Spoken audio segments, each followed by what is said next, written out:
la conferencia mañanera, el gobierno de México destacó que con la reforma de pensiones se busca dignificar y reconocer la labor de los trabajadores de nuestro país.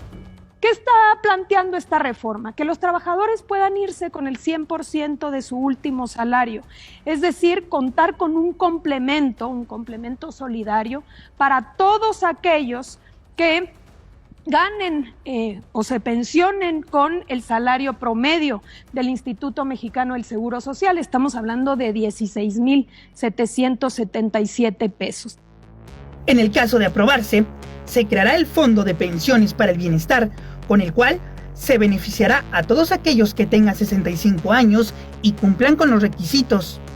También, con esta propuesta, se pretende revertir las reformas de Zedillo y Calderón, las cuales provocaron que cientos de miles de trabajadores quedaran fuera de la posibilidad de tener una pensión.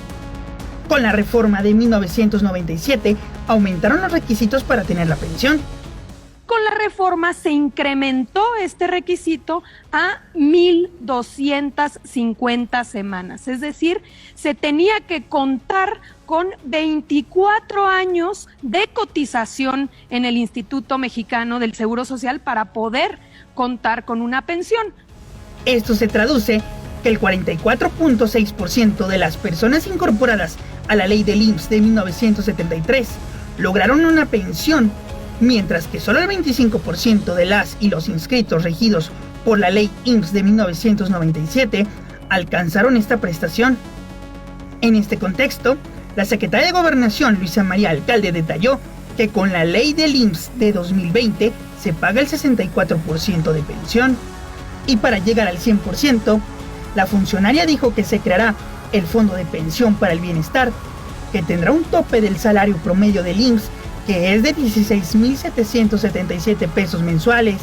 Para tener los recursos para este fondo, se obtendrán del Instituto para devolver al pueblo lo robado, de las operaciones del Fondo Nacional de Fomento al Turismo y del cobro de los adeudos entre públicos. Asimismo, la ley prevé recursos complementarios cuando vayan sucediendo las siguientes circunstancias.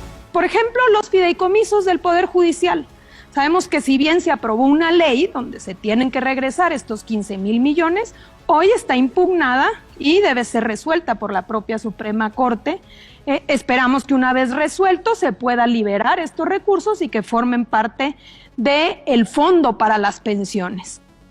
De igual modo, los ahorros de la extinción de organismos autónomos se destinarían a este fondo.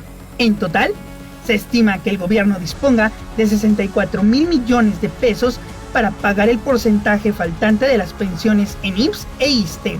Por su parte, la Secretaría del Trabajo precisó que la reforma del salario mínimo fijará que el incremento anual de los salarios sea mayor al de la inflación para que no se pierda el poder adquisitivo de los trabajadores. Además, dio a conocer la segunda parte de la iniciativa, que incluye que los sectores de salud, educación y seguridad tengan un sueldo base de 16,777 pesos, que irá aumentando de acuerdo con la inflación, por lo que se beneficiará a maestras, maestros, policías, miembros de la Guardia Nacional, integrantes de las Fuerzas Armadas y personal médico.